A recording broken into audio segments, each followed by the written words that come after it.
que se me apaga. Bien. Como sabemos, estamos viendo el capítulo sobre la individualidad del capital, la segunda sesión sobre el tema. Recordemos que en la división que hace de las páginas Hiroshi Ushida, hemos visto la semana anterior unas reflexiones sobre el capital y la ganancia, sobre la disminución de la tasa de ganancia, tan importantes esas páginas para comprender la sección correspondiente del tomo tercero, unas reflexiones sobre las formas de producción y formas de distribución, y hoy vamos a leer unas páginas en las que Marx habla del coste de producción, continúa con la reflexión sobre, y de hecho termina su reflexión sobre la disminución de la tasa general de ganancia en las páginas 297 a 301, y luego empieza con un tema fundamental en los Grundrisse, porque entre otras cosas tiene menos extensión en el Capital, el tema de el maquinismo, aunque todavía no entra de lleno en ese tema, la cooperación, la división del trabajo y el papel que juega la maquinaria, el conocimiento general, etcétera. Bien,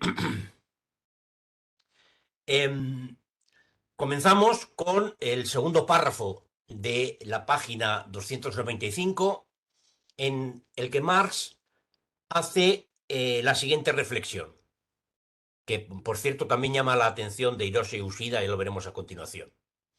Si el beneficio aparece como resultado del capital, también aparece por otra parte como supuesto de la formación del capital. Y de este modo está nuevamente puesto en movimiento el movimiento cíclico, en el cual el resultado se presenta como supuesto.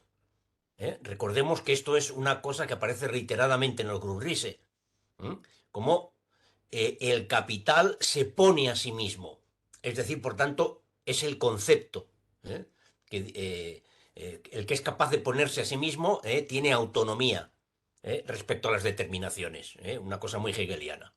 Pues continúa con lo mismo. Como el capital está puesto en tanto creador de beneficio en cuanto fuente de la riqueza, independientemente del trabajo, se supone que todas las partes del capital son uniformemente productivas.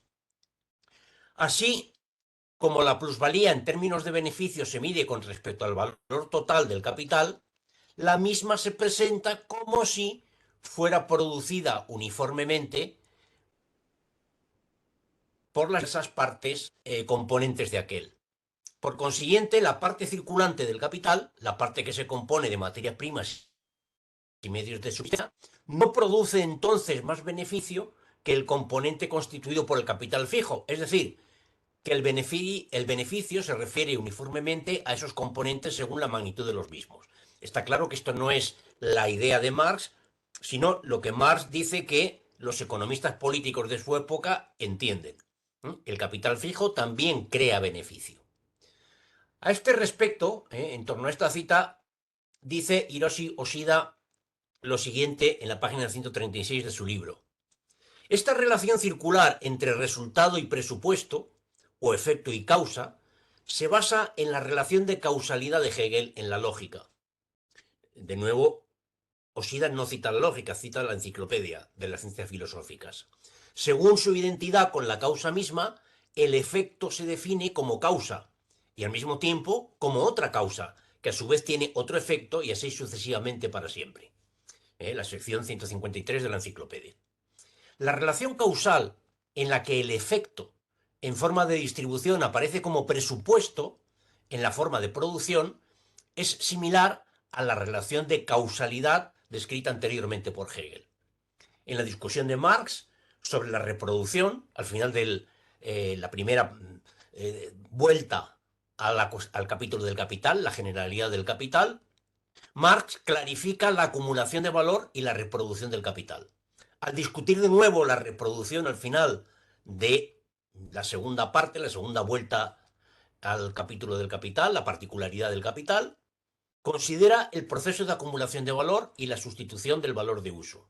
Y aquí, en la tercera, en la individualidad del capital, demuestra no solo la reproducción de objetos, sino también la reproducción de los sujetos en la relación del capital, ya que la producción y la distribución son recíprocas.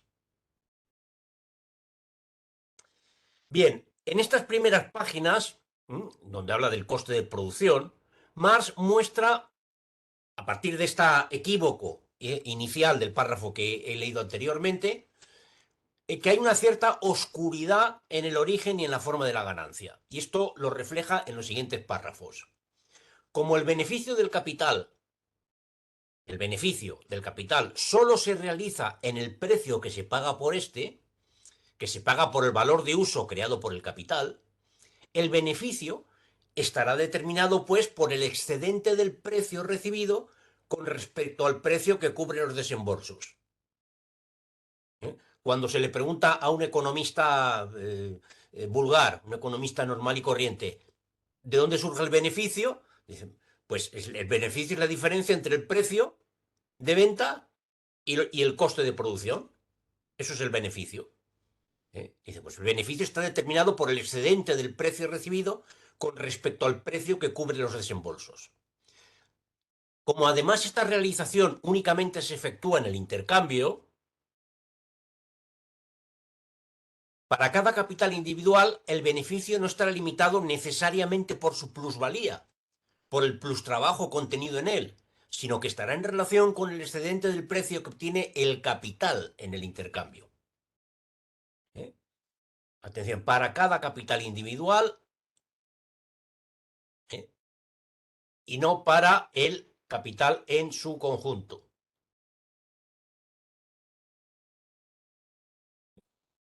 Tiene el capital. Estas son reflexiones que después va a dar lugar en el desarrollo posterior y sobre todo en el capital a el concepto de precio de producción, concepto que Marx todavía no ha desarrollado, pero ya entiende cuál es la lógica que está detrás. Para cada capital individual el beneficio no está vinculado, determinado, limitado por la plusvalía que directamente ha generado, sino por el excedente del precio que obtiene el capital en su conjunto en el intercambio. El plustrabajo, sin embargo, no figura entre los costes de producción del capital. Los costes de producción, desde el punto de vista del capital, no son pues los reales costes de producción, ya que al capital nada le cuesta el plustrabajo. Debido a la separación entre interés y beneficio, dice que de la que nos ocuparemos más adelante, también para el propio capital productivo, una parte del plusvalor es puesta como costo de producción. Es decir, a pesar de que para el capital productivo la plusvalía no le cuesta nada, el hecho de que el beneficio se divida en interés y beneficio, ¿eh? Y el interés que paga el capitalista por sus créditos sea una parte de la ganancia, por tanto de la plusvalía, sí que la considera como un coste de producción. Una parte del plusvalor es puesta como coste de producción. La confusión en la economía política de los costes de producción desde el punto de vista del capital con el cuánto de trabajo, plus trabajo incluido, objetivado en el producto del capital, pues es una confusión frecuente.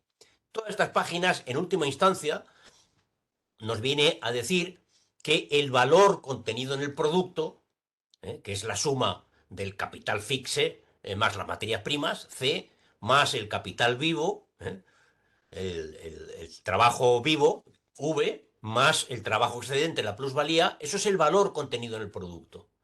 Pero el coste de producción desde el punto de vista del capitalista, del punto de vista del capital, se limita a C más V, es decir, a la maquinaria, las materias primas y los salarios.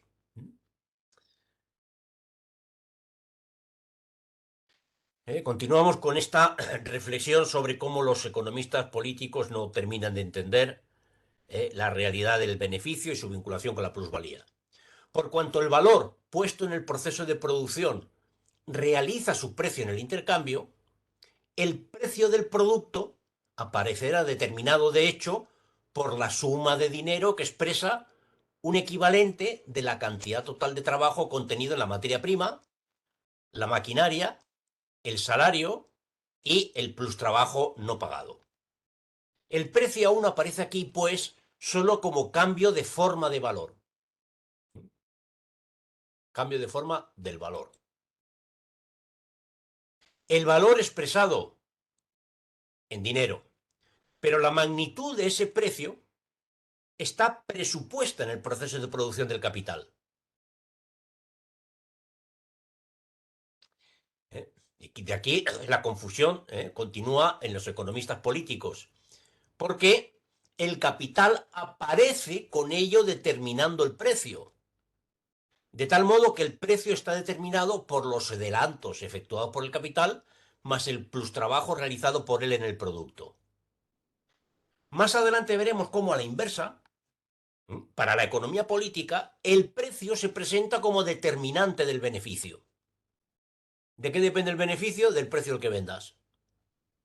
Y si aquí los costos de producción reales, globales, se presentan como determinantes del precio, el precio aparecerá más abajo como determinante de los costes de producción. Para imponerle al capital sus leyes inmanentes a título de necesidad externa, la competencia aparentemente las invierte, las trastoca.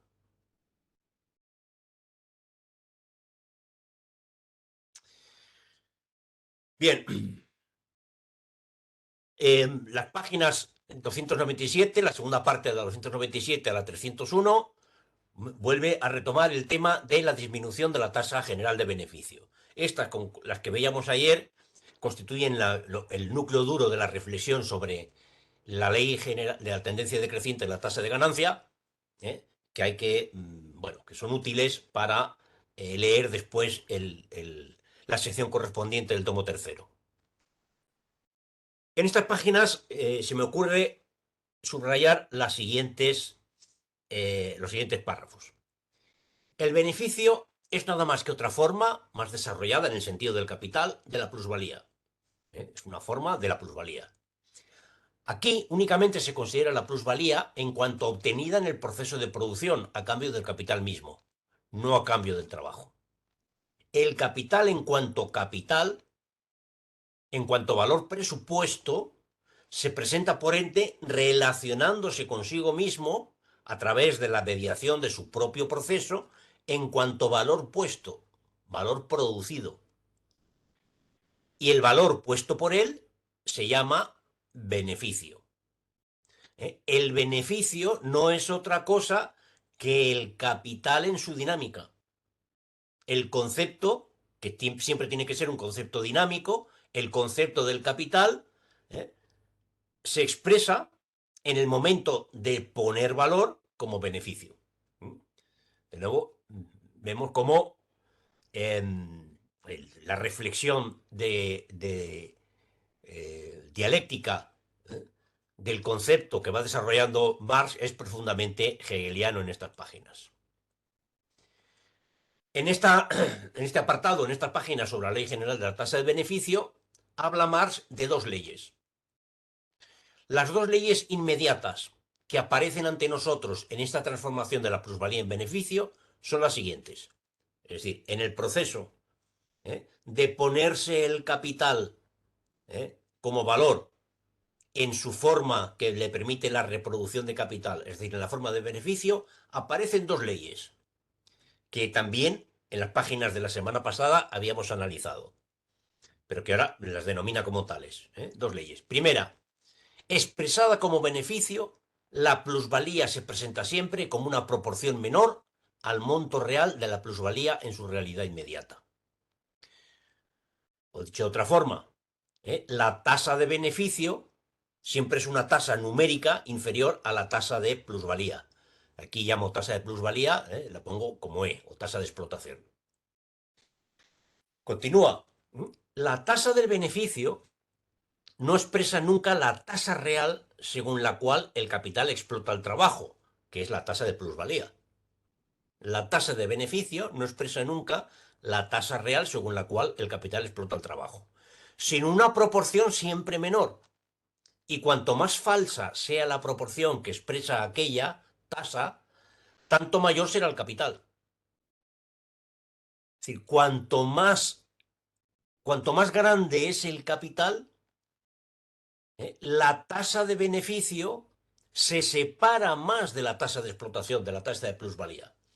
Es decir, la expresión numérica de la tasa de beneficio se aleja de la expresión numérica de la tasa de explotación.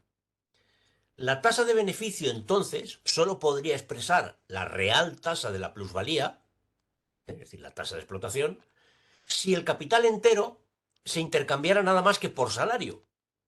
Si todo el capital se intercambiara por trabajo vivo, es decir, no hubiera capital constante, solo capital variable.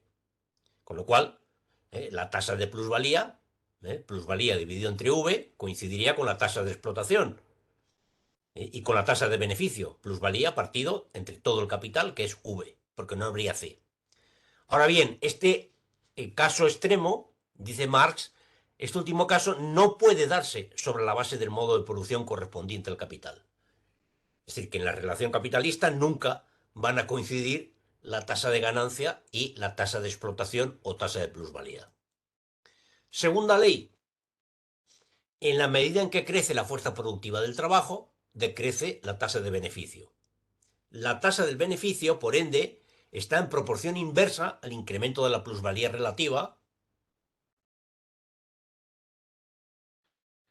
o del plustrabajo relativo, al desarrollo de las fuerzas productivas y, asimismo, a la magnitud del capital empleado en la producción como capital constante. En otras palabras, la segunda ley es la tendencia de la tasa de beneficio a descender con el desarrollo del capital.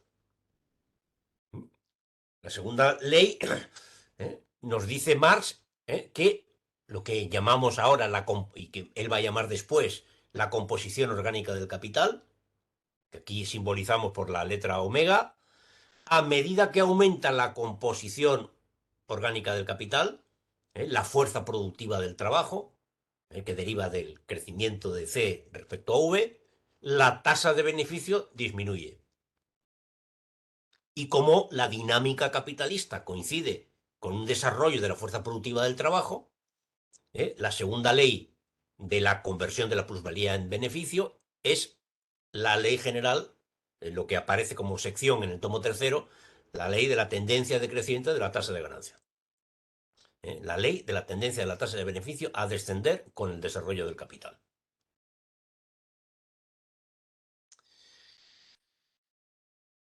Aunque decrezca la parte del capital que se intercambia por trabajo vivo, considerándola en proporción al capital total, dice, aunque disminuya la composición orgánica del capital, diríamos hoy, eh, eh, la relación entre trabajo vivo y trabajo objetivado, la masa total del trabajo vivo utilizado puede aumentar o permanecer estacionaria si el capital crece en la misma o mayor proporción. Es decir, que la tasa, la relación entre trabajo vivo y trabajo objetivado implique una reducción, un aumento de la composición orgánica, una reducción de las unidades de trabajo vivo respecto al trabajo objetivado, eso no implica que la masa de trabajo vivo pueda crecer. La población puede, por consiguiente, aumentar continuamente en proporción al decrecimiento del trabajo necesario. Interesante porque aquí, y más adelante, en unos párrafos después, está desarrollando la ley de la población. Bueno, en esta página Marx pone un ejemplo numérico, en la página 300, que aquí he resumido. En un caso, un capital tiene una composición orgánica del 100%, la relación entre C y V es 1 a 1, y en otro caso, la composición orgánica es 3. Por cada unidad de trabajo vivo hay 3 unidades de trabajo objetivado. Pues este es el ejemplo, dice el capital A, y sin embargo el capital A', con una composición orgánica mayor, diríamos hoy, se expresa como 3/4 y 1/4. Bueno, esta proporción puede, dice en el ejemplo, puede duplicarse. Es decir, puede duplicarse el capital variable. El número de trabajadores que reciben salarios. Pero puede pasar de 1 a 2. Pero, sin embargo, la composición orgánica seguirá siendo la misma. La tasa de beneficio, por tanto, no está determinada solo por la proporción entre el plus trabajo y el trabajo necesario, es decir, la tasa de plusvalía o tasa de explotación, o la proporción según el cual el trabajo objetivado se intercambia por trabajo vivo, sino por la proporción que en general media entre el trabajo vivo empleado y el trabajo objetivado. Entre la parte del capital que en general se intercambia por trabajo vivo y la parte que interviene en calidad de trabajo objetivado en el proceso de producción. Es decir, la tasa de beneficio no está determinada solo por la tasa de plusvalía, sino por la composición orgánica del capital. La relación entre el trabajo vivo y el trabajo objetivado, que nosotros lo podemos, formalmente la expresamos siempre al revés, o sea, la relación entre el trabajo objetivado y el trabajo vivo, por cuestión operativa aritmética, para luego hacer la comparación entre tasa de plusvalía y tasa de explotación. Bien, esto por lo que se refiere a la disminución de la tasa general, las páginas que habla de la disminución de la tasa general de beneficio. El tercer elemento en la clasificación de las páginas de OSIDA que tenemos para leer hoy es donde Marx habla de la cooperación, la división del trabajo y la maquinaria. Y dice cosas como las siguientes, a partir de la página 302. Si el capital pudiera obtener sin costos el instrumento de producción, por cero, significaría esto que el trabajo necesario para la conservación de la capacidad de trabajo se reduciría y que de este modo aumentaría el plus trabajo, es decir, la plusvalía, sin que al capital ello le costara ni lo mínimo. La división y la combinación del trabajo dentro del proceso de producción constituyen justamente tal tipo de aumento de la fuerza productiva, una maquinaria que al capital nada le cuesta. La expresión maquinaria aquí es metafórica. La división del trabajo dentro de la fábrica, fuera y dentro de la fábrica, y la combinación de los trabajadores, por ejemplo, en la especialización dentro del proceso de fabricación, no, no le cuesta nada. Le cuesta, si en su momento le puede llegar a costar, si es que necesita introducir nueva maquinaria. Pero si realiza la especialización, la división del trabajo, con las maquinarias ya existentes previamente, un trabajador operaba dos máquinas, las separa y pone a un trabajador en cada una de ellas. Esto es una maquinaria, una parte del proceso de fabricación que al capital nada le cuesta. Ese aumento, dice Marx, sin embargo, supone, empero, trabajos en gran escala, es decir, desarrollo del capital y el trabajo asalariado. Es decir, eso no lo puede desarrollar el capital en las condiciones de la primera revolución industrial, con el tipo de maquinaria que surge a finales del siglo XVIII. Tiene que producirse un desarrollo ¿eh? de la escala de producción, de la centralización y concentración del capital, del maquinismo, para que la división y combinación del trabajo dentro del proceso de fabricación sea un mecanismo de aumento de la productividad del trabajo sin inversión en capital constante. Otra fuerza productiva que nada le cuesta al capital es la scientific power, la fuerza científica. Y más, el incremento de la población es una de tales fuerzas productivas que no le cuestan nada. En suma, todas las fuerzas sociales que se desarrollan con el aumento de la población y el desenvolvimiento histórico de la sociedad, nada le cuestan. Aquí, al hablar de un aumento de la productividad del trabajo sin coste para el capitalista, mediante la división y combinación del trabajo, mediante la aplicación del conocimiento científico, mediante el incremento de la población, lo que nos está diciendo es que pues, el capital parasita hasta cierto punto el desarrollo de las fuerzas sociales que él mismo pone en movimiento.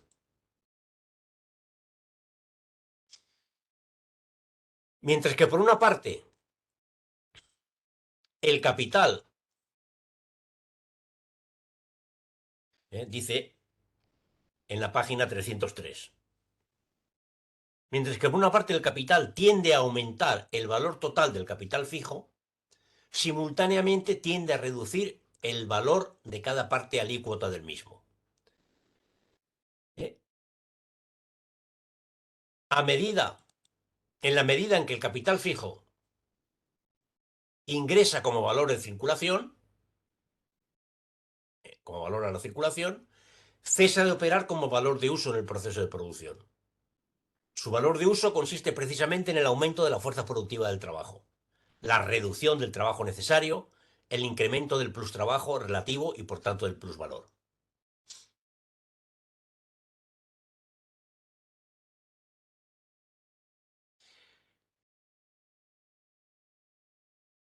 Antes, en la semana anterior, nos dijo que a diferencia del capital circulante, materias primas, energía, etcétera, el capital fijo, la maquinaria, solo expresa su valor de uso en el proceso de fabricación, no en el intercambio o la circulación. Pero dice, a medida que aumenta el valor del capital fijo, disminuye el valor de cada una de las partes que lo componen. Estos juegos entre subir y bajar, crecer y disminuir, más y menos, a Marx le gustaban mucho. Ludovico Silva, en su libro sobre el estilo literario de Marx, dice que es un juego que Marx utiliza continuamente. Y lo estamos comprobando, por ejemplo, en estas páginas. Aumenta, disminuye, crece, decrece. Antes y después. Bueno, llegará un momento en que el proceso de desvalorización de cada parte alícuota del capital hace que cada parte alícuota, las partes alícuotas del capital se lancen del capital fijo, se lancen a la circulación. Dejen de expresar su valor de uso en el proceso de fabricación, en el proceso de producción. Ahora bien, dice, esto solo ocurre cuando esa reducción alcanza un determinado nivel. Porque dice, solo se emplea capital fijo en la medida en que éste es menor como valor que como capacidad de poner valor. Es decir, mientras el capital fijo, su valor de intercambio sea menor que su valor cuando se utiliza en la fabricación para producir nuevo valor, para reproducirse y multiplicarse, se seguirá utilizando en el proceso de fabricación, no se lanzará a la circulación, al intercambio. Cuando pierda su capacidad de poner valor, dejará de funcionar como capital fijo y aparecerá como una nueva mercancía en la circulación internacional, en la circulación mercantil. Tan pronto como el capital fijo entra como valor en la circulación, desaparece su valor de uso para el proceso de valorización del capital.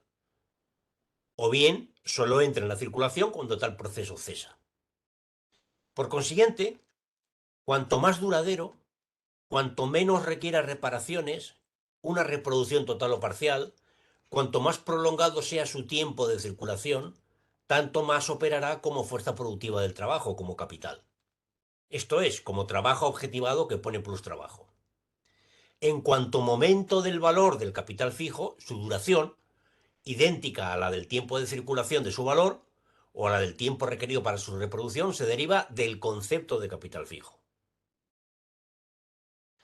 Aquí Marx está haciendo una reflexión que hoy nos parece muy alambicada, Porque hoy tenemos una categoría, que es la categoría de amortización del capital, que en la época de Marx no existía. Y la amortización del capital fijo. Es lo que está diciendo. Cuanto más largo sea el periodo de amortización, más tiempo durará el capital en el proceso de producción, en el proceso de valorización, en el proceso de producción de capital. Cuanto más breve sea el periodo de amortización, cuanto más rápidamente se devalúe la parte alícuota de cada parte del capital, menos tiempo estará generando nuevo valor. En todo caso, en su forma, continúa en la misma página 304, en su forma inmediata el beneficio no es sino la suma de la plusvalía, expresada como proporción con respecto al valor total del capital.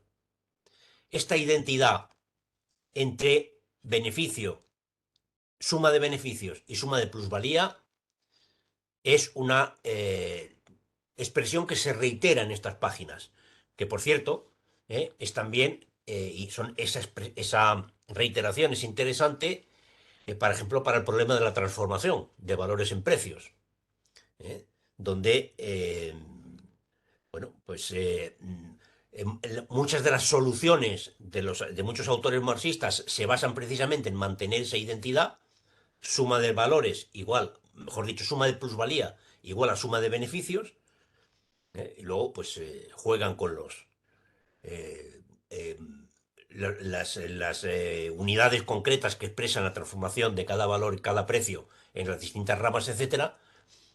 Eso se ha puesto en cuestión por otros autores y sin embargo está claramente fundamentado en el argumentario de Marx. Hay una nota a pie de página, la página 305, especialmente interesante. En el texto dice, de la página 305, la transformación de la plusvalía en beneficio, esta modalidad de cálculo de la plusvalía por el capital, por más que se funde en una ilusión sobre la naturaleza de la plusvalía, o más bien vele esa naturaleza, es necesaria desde el punto de vista del capital. Y a pie de página dice lo siguiente.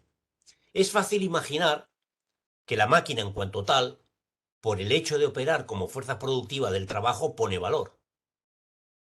Pero si la máquina no requiriera trabajo alguno, podría acrecentar el valor de uso. En cambio, el valor de cambio que creara nunca sería mayor que sus propios costes de producción, que su propio valor, que el trabajo objetivado en ella.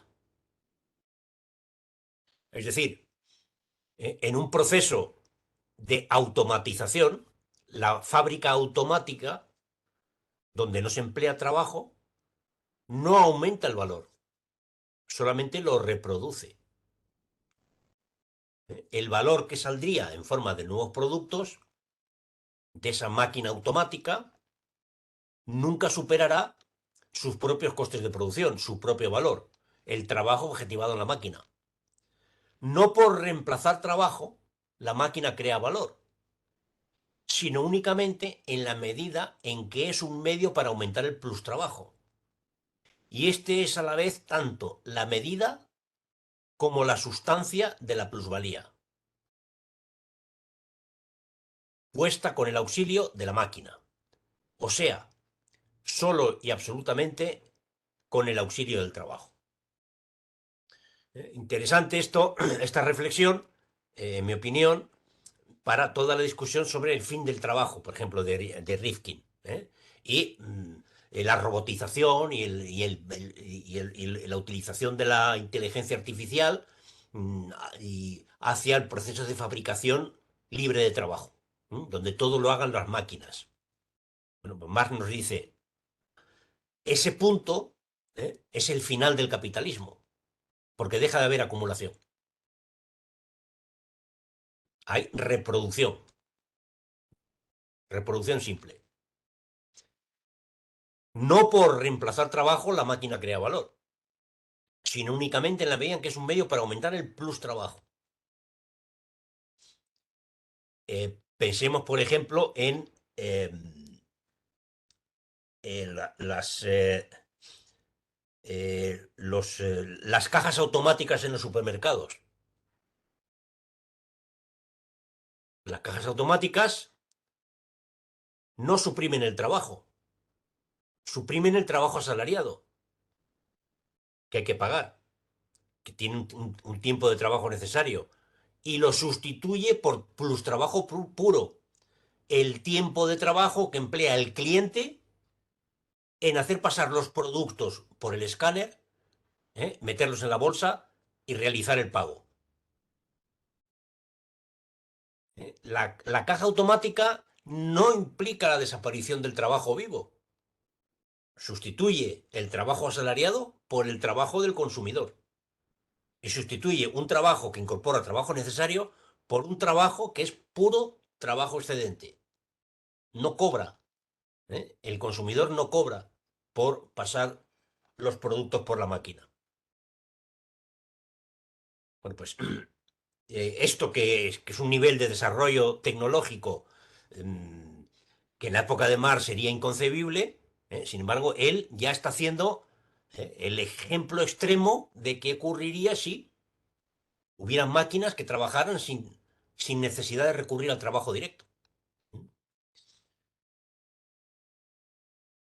Bien, en las páginas 306 y 307, en la 306 presenta una reflexión sobre la plusvalía absoluta y en la 307 una reflexión sobre la plusvalía relativa. ¿Qué dice de la plusvalía absoluta? Considerando la plusvalía absoluta, esta aparece determinada por la prolongación absoluta de la jornada laboral más allá del tiempo de trabajo necesario. El tiempo de trabajo necesario trabaja para el mero valor de uso, para la subsistencia. El día de plus trabajo es trabajo para el valor de cambio, para la riqueza. En el nivel de la plusvalía absoluta, prolongación de la jornada de trabajo, la diferencia entre la producción del capital y los precedentes estadios de la producción es únicamente formal. Porque en otros modos de producción, el robo de seres humanos, la esclavitud, la trata de esclavos y el trabajo forzado de los mismos, en suma, la multiplicación de estas máquinas laborantes, de estas máquinas que producen plusproducto, no plusvalía, sino plusproducto,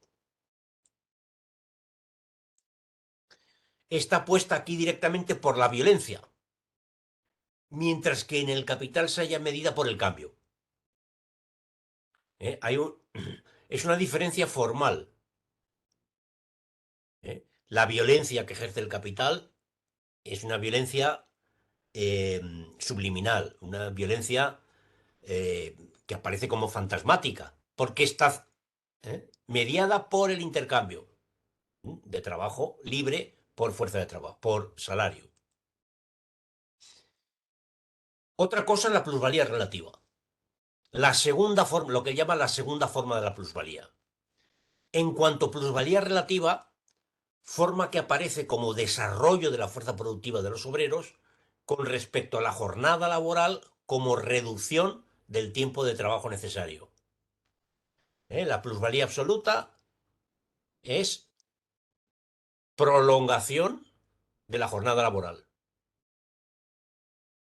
Plusvalía relativa es reducción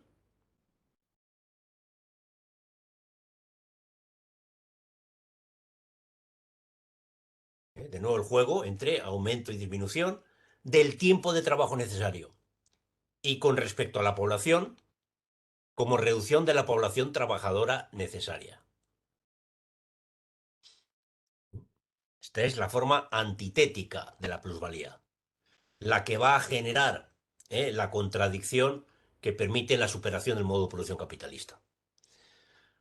Porque esta forma de plusvalía, tan solo en cierto estadio del desarrollo del capital, el intercambio entre el capital y el trabajo se vuelve de hecho formalmente libre, condición necesaria para que el, el tiempo de trabajo se distribuya entre trabajo necesario y trabajo excedente y de forma sistemática se vaya reduciendo el tiempo de trabajo necesario y aumentando la plusvalía relativa. Es interesante esta frase que termina así.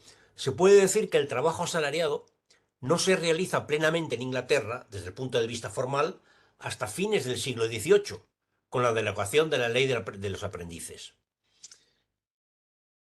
Es decir, solamente cuando el capital, cuando el trabajo se presenta como capital variable, como una parte del capital, como trabajo asalariado, es que el capital se ha desarrollado plenamente.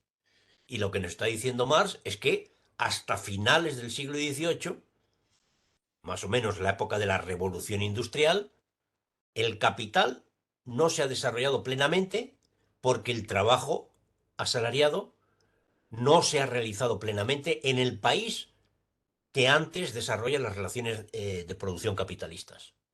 De nuevo, un párrafo interesante para una discusión que hay sobre cuándo aparece el modo de producción capitalista.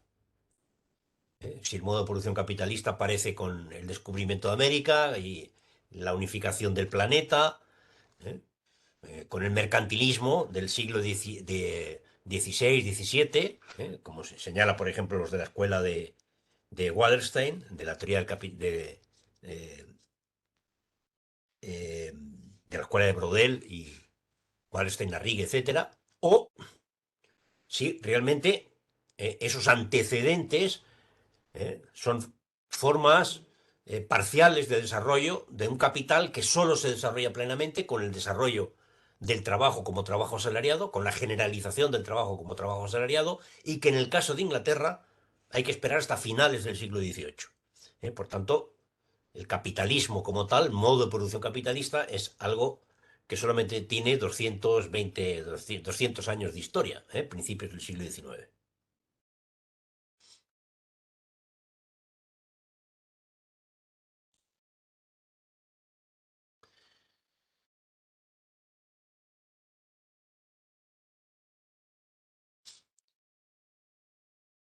Eh, Párrafo interesante también este. La tendencia del capital es, por supuesto, la de ligar el plusvalor absoluto con el relativo. Por ende, la máxima extensión de la jornada laboral con la máxima cantidad de jornadas laborales simultáneas y simultáneamente con la reducción al mínimo, por un lado, del tiempo de trabajo necesario y por otro, de la cantidad de trabajadores necesarios. Maximizar la jornada, maximizar el número de jornadas, reducir, minimizar el tiempo de trabajo necesario, minimizar la cantidad de trabajadores necesarios. Esta exigencia contradictoria, cuyo fijémonos como otra cuestión, em, eh, el concepto de contradicción en Marx, que tanta reflexión ha dado lugar en la filosofía. Marx aquí no está hablando de una contradicción dialéctica, está hablando de un proceso dinámico, históricamente determinado. Pero la contradicción entre maximizar y minimizar ¿eh? Es una contradicción que no tiene nada que ver con la oposición de contrarios y todo lo demás de la lógica dialéctica. Pero bueno, interesante también esta expresión, esta utilización, digamos, formal, de lógica formal, del concepto de contradicción en estas páginas. Esta exigencia contradictoria, cuyo desarrollo se apreciará en diversas formas como sobreproducción, sobrepoblación, etcétera, tiene vigencia bajo la forma de un proceso en el cual las determinaciones contradictorias se suceden en el tiempo.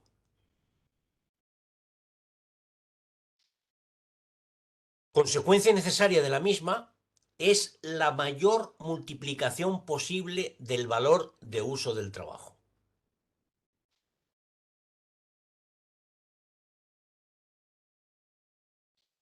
O bien de las ramas de producción. De tal modo que la producción del capital, así como por un lado hace que se desarrolle constantemente y necesariamente la intensidad de la fuerza productiva del trabajo, por otro lado promueve constantemente y necesariamente la ilimitada multiplicidad de las ramas de trabajo. Esto es, la más multilateral riqueza en contenido y forma de la producción, sometiendo a esta todos los aspectos de la naturaleza. Es decir, es la propia dinámica del capital la que genera una diversificación de, las, de los objetos, ¿eh?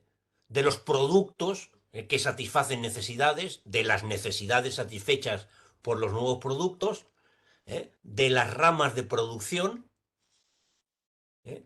La riqueza material en forma de, porque recordemos, la riqueza material son los productos del trabajo, se diversifica enormemente en contenido y forma bajo el modo de producción capitalista respecto a los modos de producción anteriores por lo específico del propio capital. Su necesidad de estar continuamente acumulando, continuamente creciendo, continuamente aumentando la fuerza productiva del trabajo. La más multilateral riqueza en contenido y forma. Bien, en las páginas siguientes hace algunas reflexiones que podríamos encuadrar en reflexiones sobre la ley de la población. Ya hemos visto que había una expresión al respecto anteriormente, pero aquí es más intensa la reflexión sobre la ley de la población. En lo que es menester para todas las formas del plus trabajo, página 308-309, el párrafo final de la 308 y dos primeras líneas del 309. Lo que es menester para todas las formas del plus trabajo es el crecimiento de la población. De la población obrera para la primera forma. De la población en general para la segunda, ya que demanda un desarrollo de la ciencia, etc. La población, sin embargo, aparece aquí como la fuente principal de la riqueza. Interesante de nuevo esta reflexión sociológica, antropológica,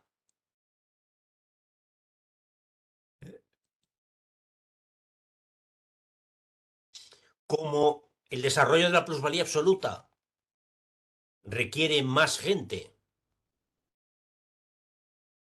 y el desarrollo de la plusvalía relativa requiere más trabajadores que trabajen ¿eh? Eh, en procesos más intensivos cada vez, por tanto con menos tiempo de trabajo necesario, más tiempo de trabajo excedente. En definitiva, para el capital o para el modo de producción capitalista, la población es la fuente principal de la riqueza. Si en todos los casos el incremento de la plusvalía presupone el incremento de la población, aunque el aumento de la fuerza productiva debido a la división y combinación del trabajo se funda en el aumento absoluto de la fuerza de trabajo empleada, aquel está necesariamente ligado a la reducción de la misma en proporción al capital que la pone en movimiento. Y si en la primera forma, la del plus trabajo absoluto, la masa de trabajo empleada debe aumentar en la misma proporción que el capital empleado, en el segundo caso, plusvalía relativa, crece en menor proporción y precisamente en proporción inversa al incremento de la fuerza productiva. El capital se basa en, o tiene como un efecto colateral, digamos, el crecimiento de la riqueza. Por eso, inevitablemente necesita un crecimiento de la población. No es casualidad, no es casualidad que el crecimiento espectacular de la riqueza por habitante medido por el PIB per cápita en la época del capitalismo se acompañe de una explosión demográfica que le llaman algunos. Esa explosión demográfica no es otra cosa que la manifestación demográfica, la ley de la población, de la dinámica del capital.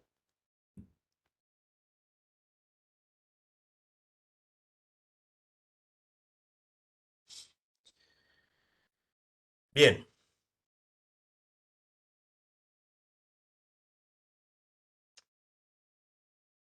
en la página 309 al final hay otro ejemplo numérico donde hay un pequeño error por parte de Marx. Para entender, no lo he puesto, pero para entenderlo bien, al final, ya digo, en las 1, 2, 3, 4, 5, 6, 7, 8, en la décima línea, empezando por abajo, el problema que hay de comprensión es que Marx cambia el ejemplo. O sea, primero pone un ejemplo donde la relación entre materia prima, pues en materia prima 2/5, máquina 1/5 y trabajo 2/5, pasa a una situación en que la materia prima son 3/5, la máquina 1/5 y el trabajo 1/5, y luego pone otro ejemplo. O bien, en el mismo capital de 100, ahora corresponden 3/5 a la materia prima, 1/5 al instrumento y 1/5 al trabajo. Eso es otro ejemplo distinto. No se sigue de lo anterior, ¿eh? Sino que ha puesto un ejemplo, ¿eh? 3/5, 1/5, 1/5, y dice, bueno, vamos a pensar, y cambia. Dice, no, no, mejor voy a suponer que es 3/5, eso es, ¿no? Antes ha puesto eh, otro ejemplo y dice, no, no, ahora en lugar de 60, 20, 20, en lugar de 80, 20, 20, 20, 40, que es lo que había puesto, no, 60, 20, 20. En lugar de 80, 20, 40 en relación a 140, 60, 20, 20 en relación a 100. O sea que hay tres casos. 40, 20, 40, 100, 80, 20, 40, 140 y 60, 20, 20, 100. Es un poco lío la expresión, pero recordemos que es un manuscrito y, bueno, si se ve con cuidado, pues al final el ejemplo es trivial. A partir de aquí es interesante la página 212, 213. El curso del proceso es el siguiente. Con una población trabajadora y una extensión de la jornada laboral dadas, esto es, con la extensión de la jornada laboral multiplicada por el número de jornadas laborales simultáneas, solo puede aumentarse relativamente el plustrabajo mediante una mayor fuerza productiva del trabajo, cuya posibilidad está ya puesta en el supuesto del crecimiento de la población y de la formación del trabajo, lo que implica también determinado tiempo libre para la población no trabajadora, no directamente trabajadora, o sea, desenvolvimiento de las capacidades espirituales, etcétera, apropiación espiritual de la naturaleza. Dado cierto nivel de desarrollo de las fuerzas productivas, únicamente puede aumentarse el plustrabajo mediante la transformación de una parte mayor de la población en obreros y el aumento de las jornadas de trabajo laborales simultáneas. El primer proceso consiste en la reducción de la población obrera relativa, aunque en términos absolutos se mantenga incambiada. El segundo, en el aumento de la misma. Ambas tendencias son tendencias necesarias del capital. Bueno, aquí interesante cómo vincula con el desarrollo de las fuerzas productivas del trabajo, con el desarrollo de la plusvalía relativa, determinado tiempo libre para la población no trabajadora, no directamente trabajadora, o sea, desenvolvimiento de las capacidades espirituales, apropiación espiritual de naturaleza. A este respecto, hay un comentario de Hiroshi Yoshida en la página 139 respecto a este párrafo que acabamos de citar. Dice, ya hemos visto que la teoría de la causa de Aristóteles es aplicada por Marx en su demostración de la manera en que la alienación del trabajador asalariado será superada a medida que se desarrolla la sociedad capitalista.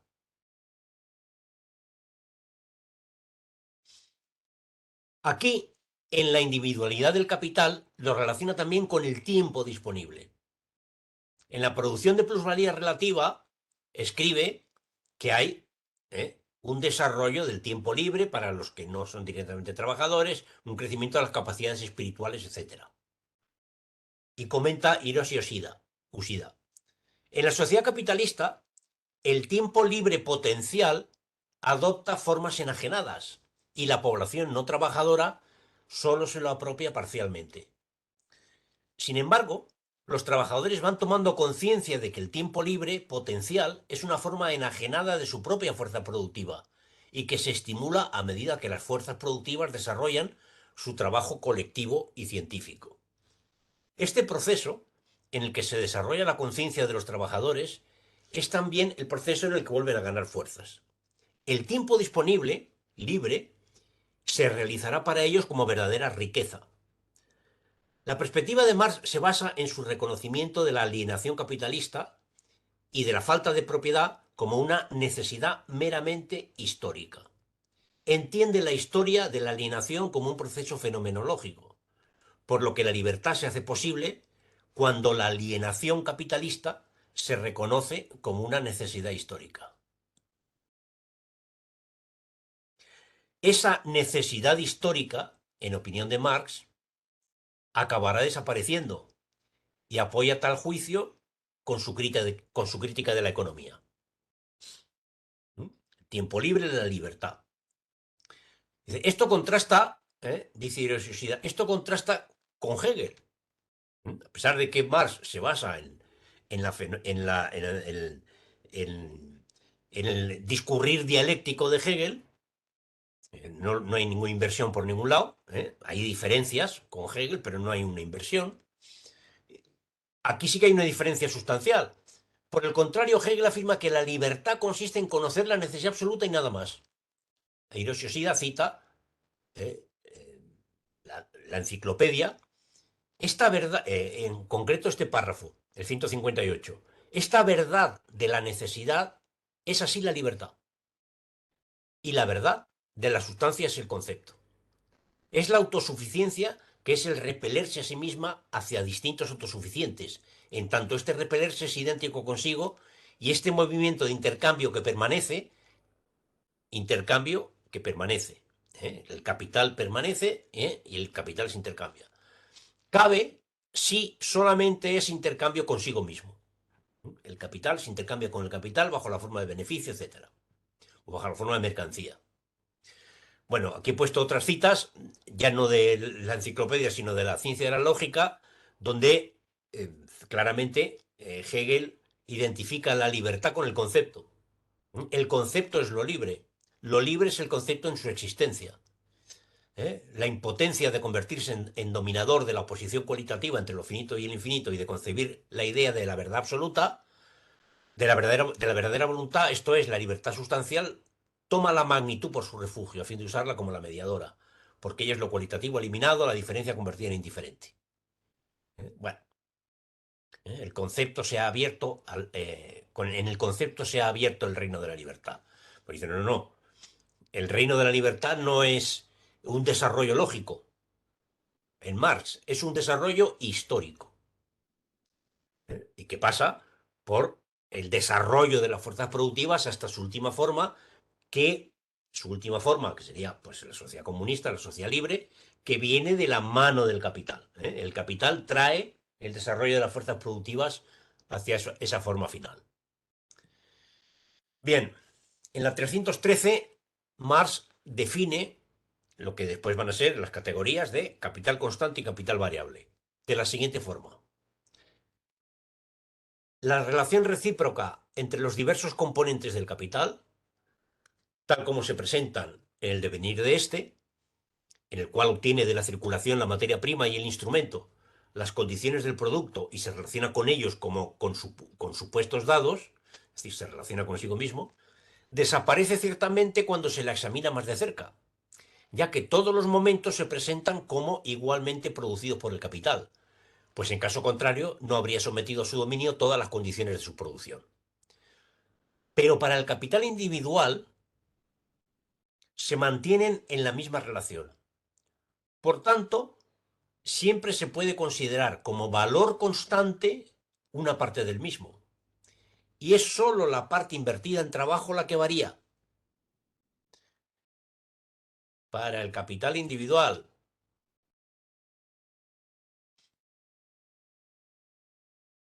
la particularidad del capital. La individualidad del capital nos habla del capital como una totalidad. Sin embargo, para el capital individual, Una parte se puede considerar como capital constante y otra parte como capital que varía. Estos componentes no se desarrollan de manera uniforme, pero el capital, tal como se verá en la competencia, tiende a distribuir uniformemente la fuerza productiva.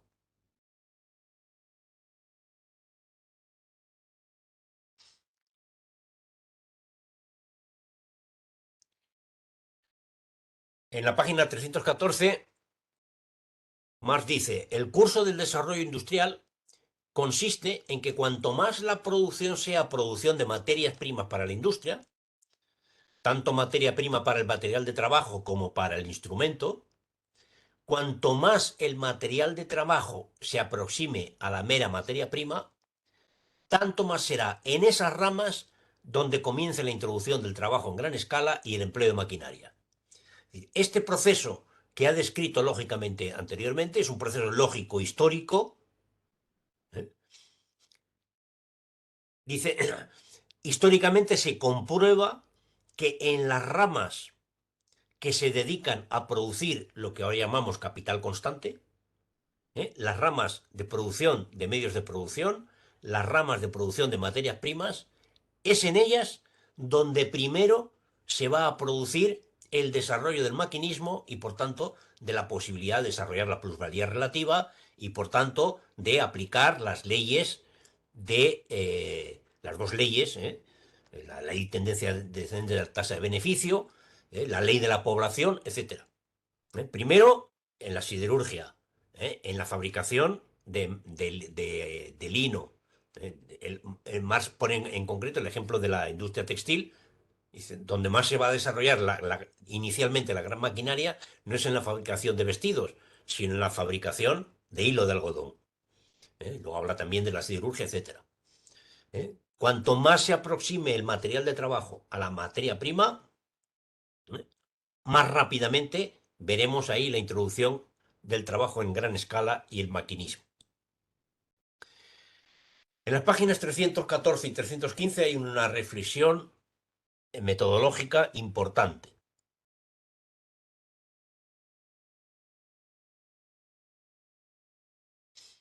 que es esta que está aquí, que además la pone entre el propio Marx, entre comillas, entre corchetes. Dice, en el curso de nuestra exposición hemos visto cómo el valor, que aparecía como una abstracción, solo es posible en calidad de tal abstracción una vez que está puesto el dinero. Es decir, el dinero es precondición para que el valor aparezca como valor de cambio. Esta circulación monetaria, por otra parte, lleva al capital y por tanto solo puede desarrollarse plenamente sobre la base del capital. Así como en suma, la circulación solo sobre esa base puede englobar todos los momentos de la producción. En el desarrollo, pues, se revela no solo el carácter histórico de las formas que, como el capital, pertenecen a determinada época histórica, sino que determinaciones tales como el valor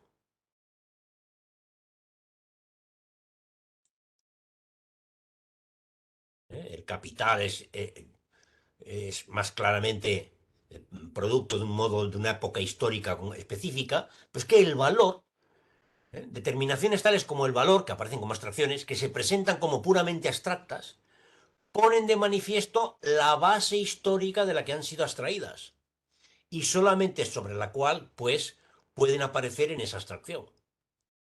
Y determinaciones tales que más o menos pertenecen a todas las épocas, como por ejemplo el dinero, evidencian la modificación histórica a que han sido sometidas.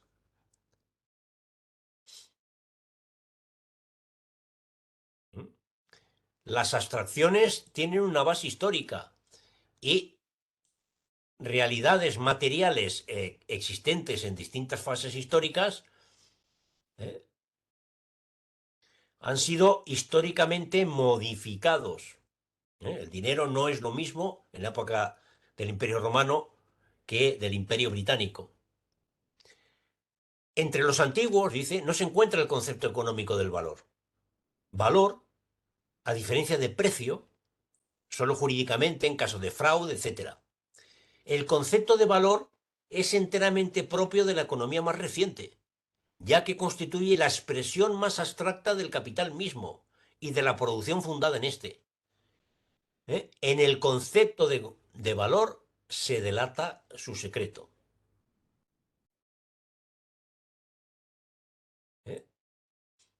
De nuevo, una frase lapidaria para utilizar, por ejemplo, en los debates sobre la teoría del valor en la sociedad socialista. El valor constituye la expresión más abstracta del capital mismo. Por tanto, si, como decía Pepe Stalin, la ley del valor se sigue aplicando en la URSS, es porque el capital sigue presente en la URSS.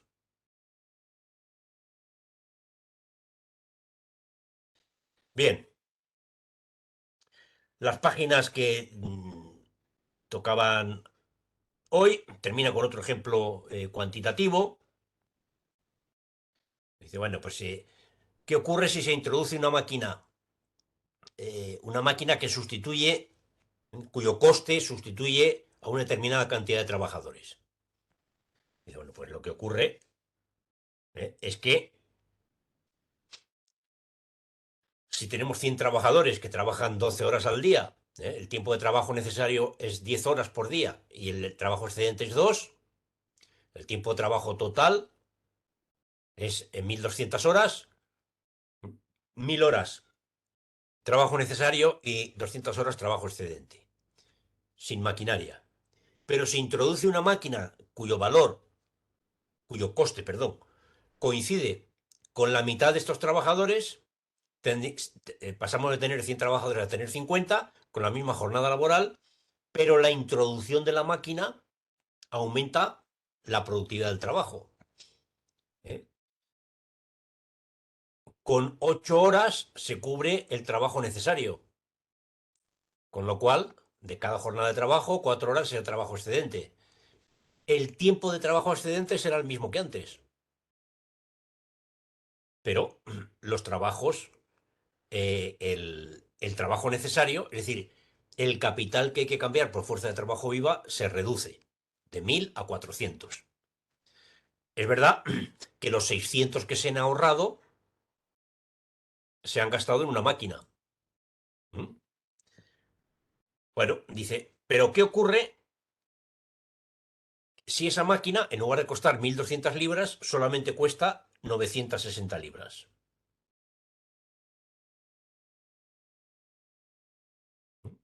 Bueno, pues entonces dice, pues aumenta no solamente la tasa de explotación, sino que aumenta la tasa de beneficio, etcétera. Bueno, este es el ejemplo final de los tres ejemplos numéricos que aparecen en estas páginas y hasta aquí el resumen e interpretación que he podido hacer de estas tres cuestiones que desarrolla Marx entre las 295 y la 316.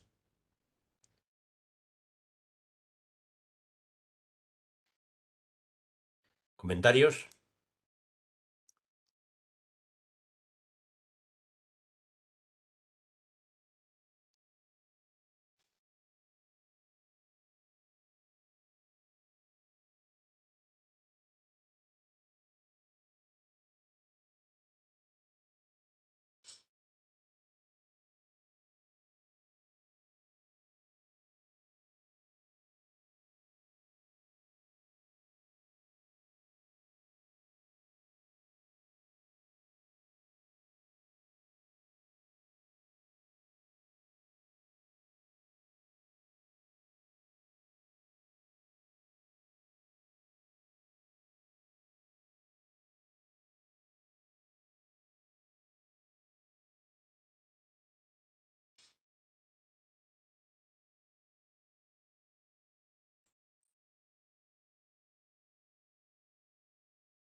Es una cosa muy... Oh, me sale aquí una traducción, no sé. ¿Se me escucha bien? Sí, se te escucha así. Vale. En la página 311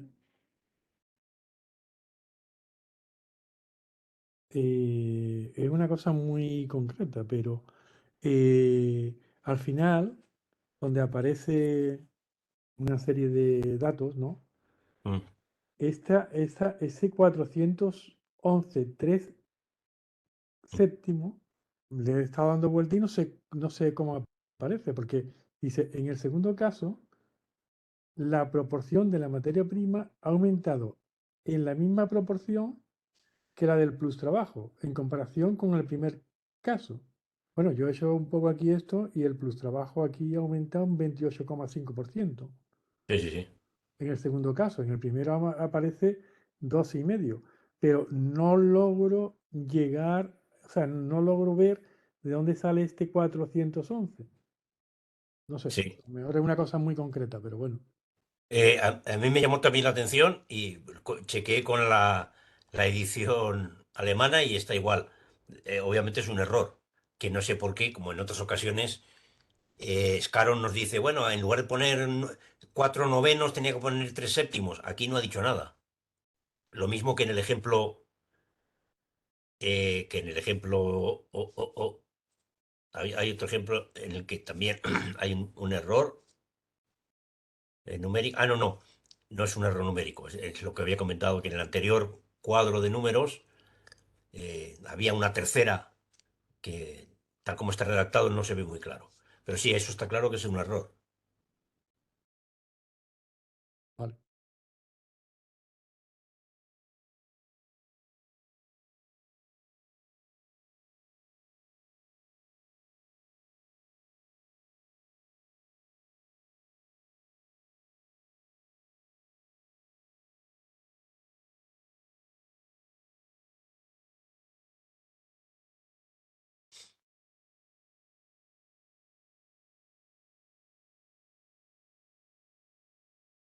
¿Alguna otra cuestión?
Enrique, adelante.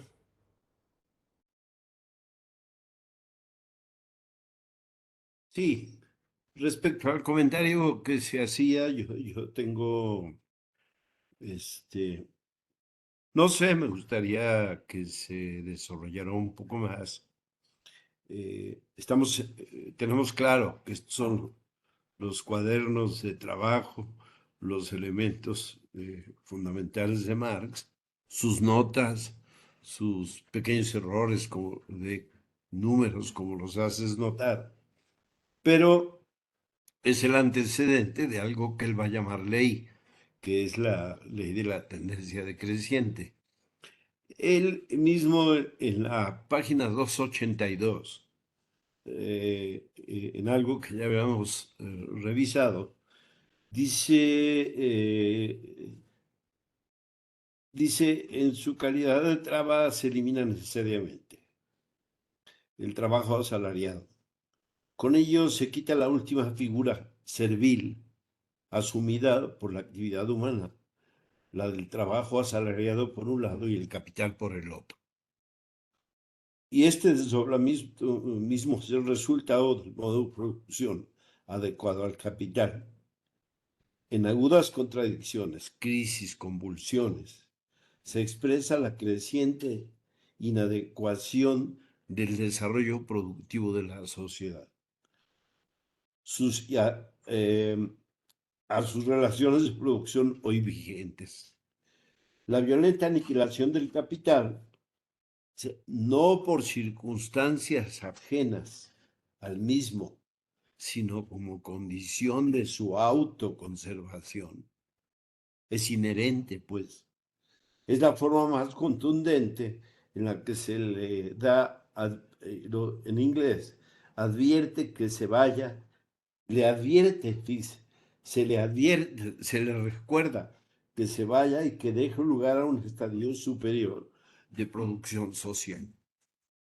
Más adelante plantea Marx, dice, en el movimiento del desarrollo del capital, existen momentos que detienen este movimiento mediante otros recursos de la crisis, tales por la continua desvaloración del capital, por una parte del capital existente, la transformación de una gran parte del capital en capital fijo, el cual nos presta servicios como agente de producción directa, improductivo, despilfarros de una gran parte del capital. ¿A qué voy? Las fuerzas productivas cesan de crecer, las fuerzas productivas se detienen, se contraen, entran en crisis y le recuerdan al capital su propia inherente condición de muerte. Sin hablar ahora del factor de clase en sí, clase para sí, partido, conciencia, estamos ante una situación en la que tengo claro que el capital no se va a ir por sí solo, no va a decir, cumplí mi rol histórico y ya me voy, pero entra en una crisis en la que creo que había que introducir aquí un elemento que es el elemento político.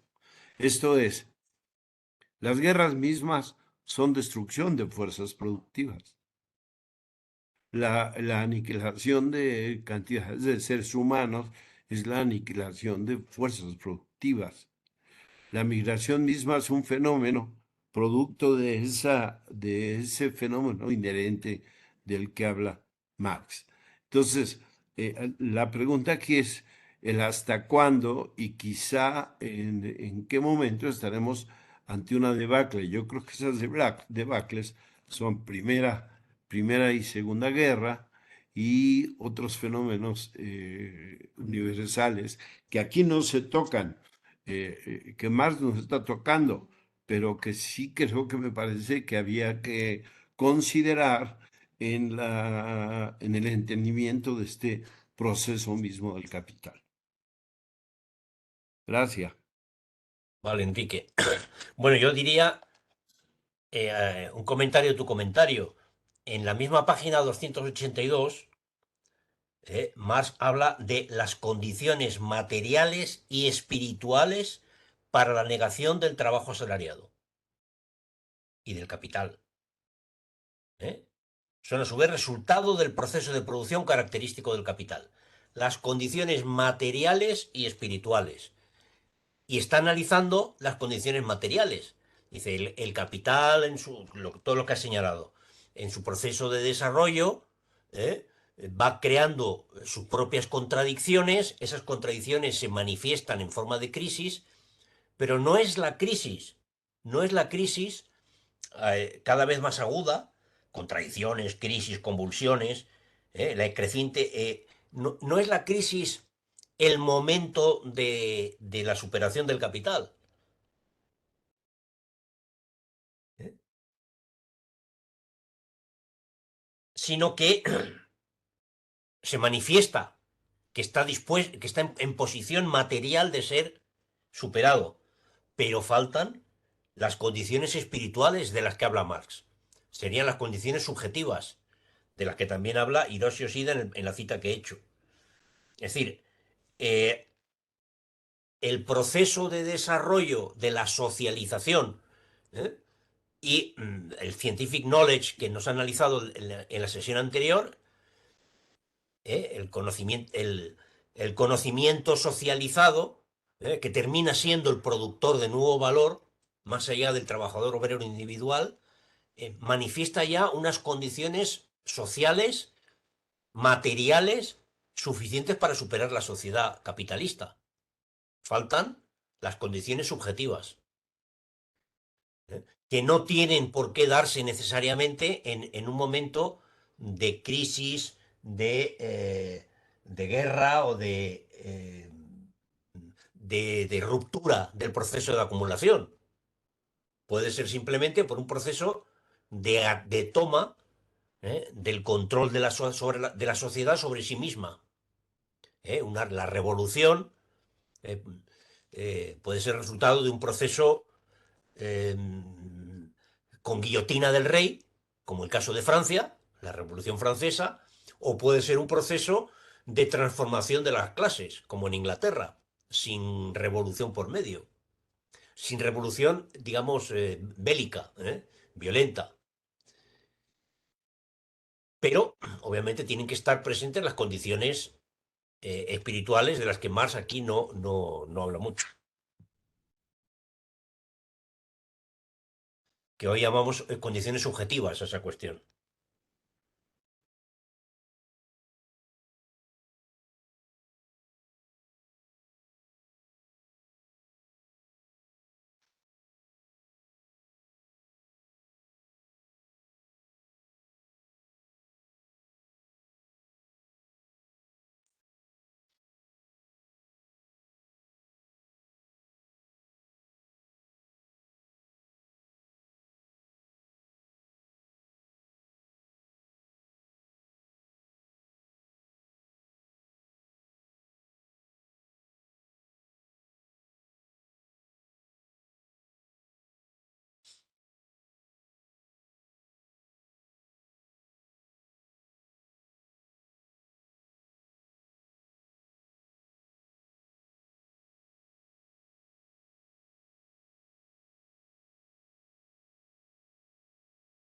Sí, Dale, Andrés.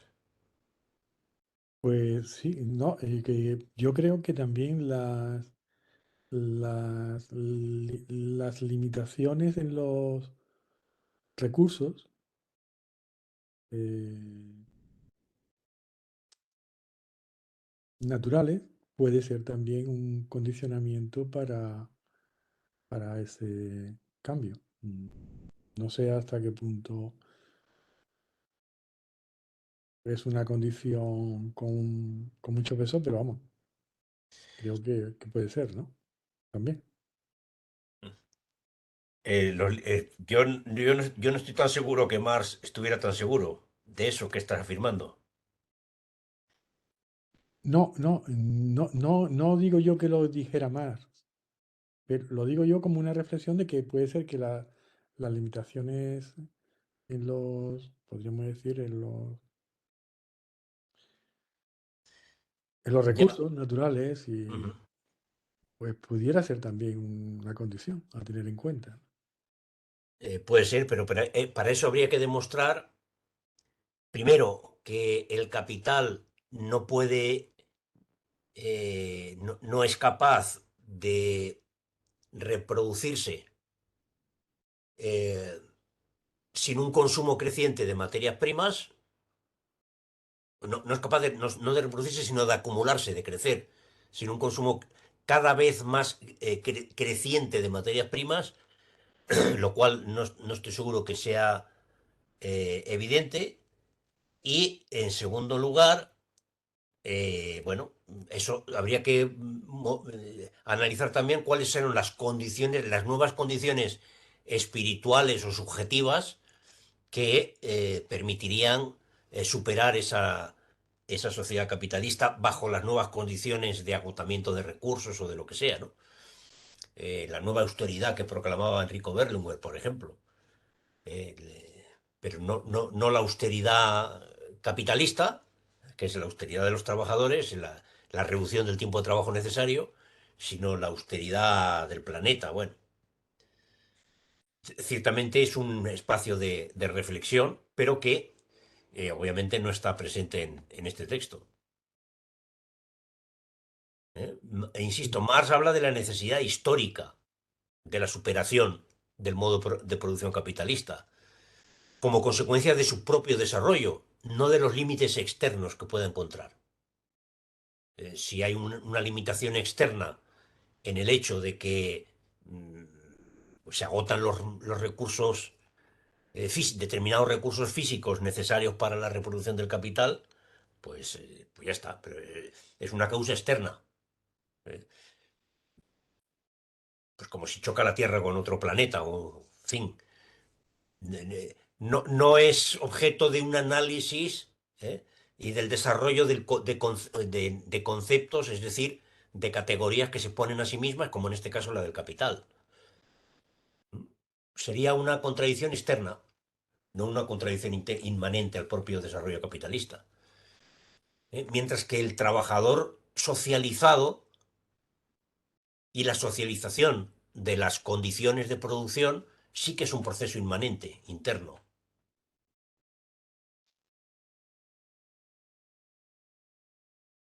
Sí, estoy de acuerdo.